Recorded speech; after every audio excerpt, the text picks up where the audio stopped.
Salut à tous, merci d'être avec nous pour ce nouveau numéro de À l'affiche. On rêvait d'irréel, de Découverte dans une émission de télé-réalité, elle a explosé grâce à un album hommage à ses origines bretonnes. Retour sur la carrière de Nolwenn Leroy, alors qu'elle sort son 6e album.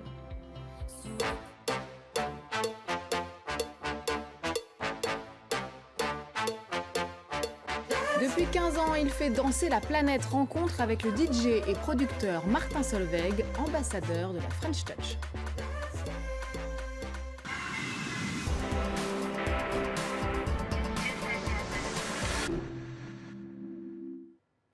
On commence donc avec une artiste qui a su tirer son épingle du jeu après ses débuts dans un télécrochet il y a déjà plus de 15 ans.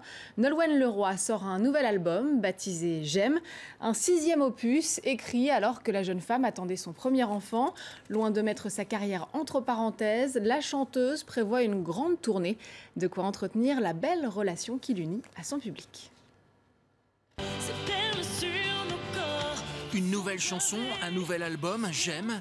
La belle histoire de cœur continue entre Nolwenn Leroy et le public.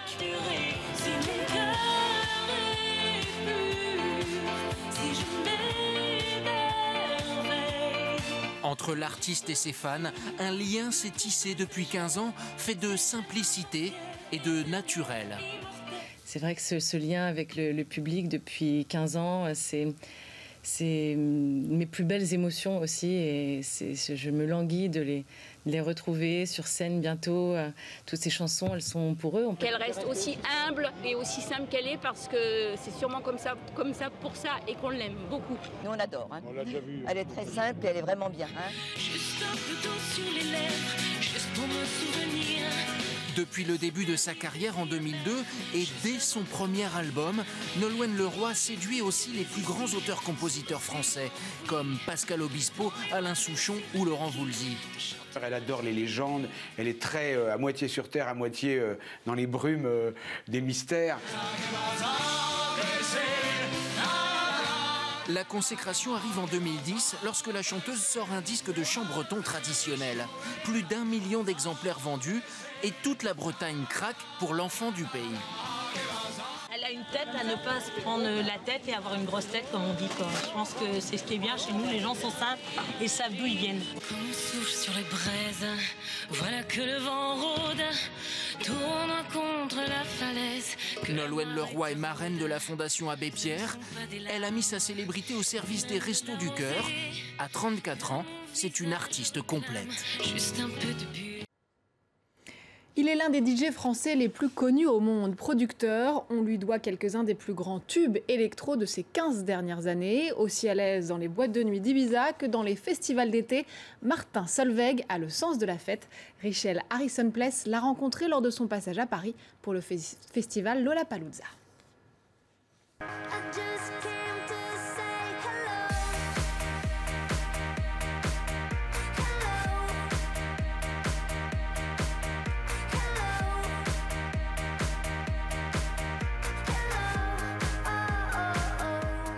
Martin Solveig, bonjour et merci d'être avec nous. Alors vous êtes un habitué de festival. C'est quoi votre recette pour un bon concert? Pour moi, la bonne recette, c'est plutôt l'énergie. Le public vient beaucoup pour faire la fête.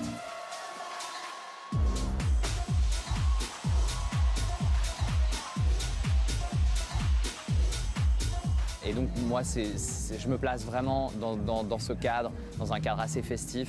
Et après, bien sûr, je propose quand même beaucoup ma musique au milieu de tout ça.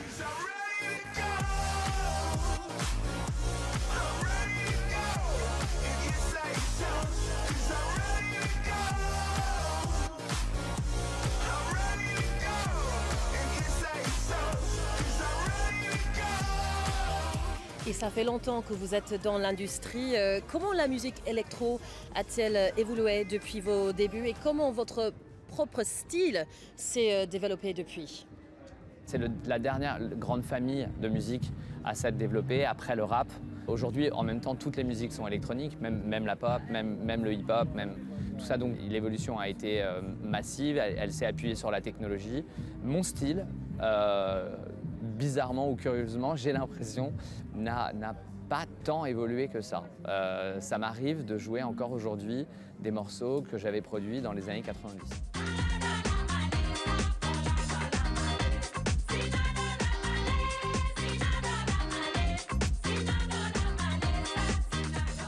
Ce qui est marrant et qui montre qu'il y avait une idée, il y avait une direction dès le départ.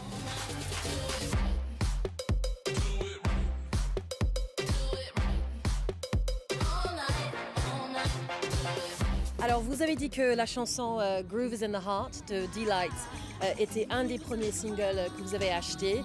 Quels sont vos premiers souvenirs musicaux? Il y en a un très fort, c'est Michel Berger, France Gall, il jouait du piano debout. Il jouait du piano debout, c'est peut-être un détail pour vous, mais pour moi ça veut dire beaucoup.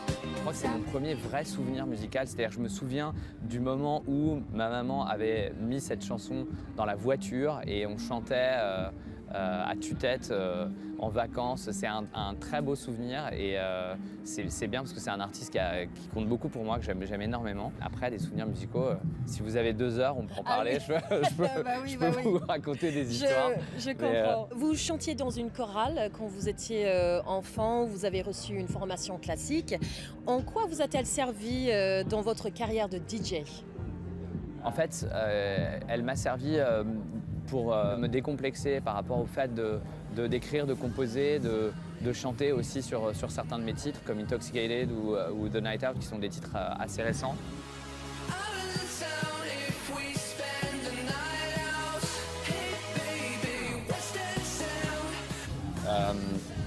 Je pense que ça m'a donné toute la base en fait musicale, peut-être sans trop en faire et sans être un grand instrumentiste qui, à mon avis, est quelque chose qui peut-être, en tout cas moi je l'ai ressenti comme ça, être bloquant pour parce que quand on est un instrumentiste, on doit exécuter des partitions à la perfection et c'est une autre approche et c'est une approche que j'aime beaucoup, mais c'était pas la mienne. Et du coup, le chant me sert tous les jours en fait.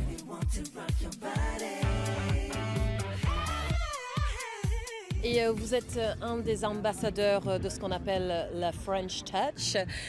Qu'est-ce que ça veut dire, The French Touch? Pour moi, il y a une chose que j'arrive à définir, c'est que quand les Daft Punk, qui sont les grands dieux de notre musique au sens large, pas que des Français, ont émergé à la moitié des années 90, il y avait une identité sonore extrêmement précise, très compressée, très funk. Ça, c'est la French Touch originelle, en fait. C'est ce que moi, j'entends par French Touch. Après, je pense que le terme a été extrêmement galvaudé, qu'aujourd'hui, moi, je fais partie d'une famille d'artistes, mais on n'a pas tous la même nationalité. En fait, on se retrouve plus par genre de musique que par pays. Après, il y a des choses qui sont propres, je pense, aux artistes français, à tous. Même si c'est très prétentieux, de toute façon on a la réputation d'être très prétentieux, je pense qu'il y a... Ah bon ? Vous savez bien. Voilà, de toute façon on va pas se refaire. Je pense qu'il y a, dans l'approche de la musique, il y a une forme d'élégance. Parlons de votre nouvelle vidéo pour la chanson All Stars. Quel est le concept du clip? C'est assez décalé.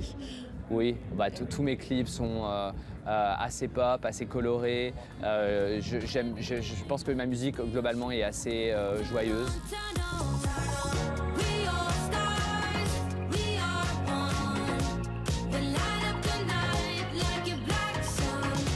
Et du coup, je m'associe avec des créatifs, là un directeur et créatif qui s'appelle Thomas Lélu, qui est parisien et qui, je pense, a traduit parfaitement l'univers très pop et un peu bubblegum de ce titre.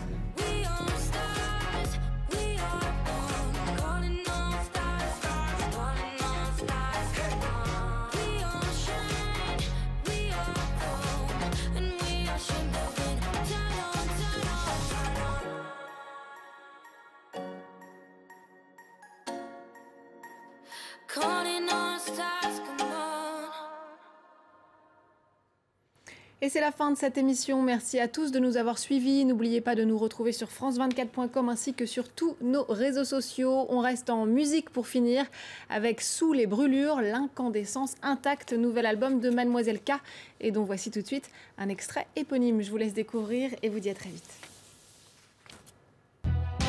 C'est sûr, il me faudra encore beaucoup de chansons, des brûlures, des faux départs, des matins de perdition, avant de lâcher l'espoir que tu me dises je reviens.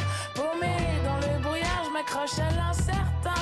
Sans doute, je vais croiser encore beaucoup de doutes, me cogner dans cette glace, me ruiner la face, avant de casser le mur qui me cache les solutions. Foncer à toute allure dans l'incompréhension, sous les brûlures, l'incompréhension.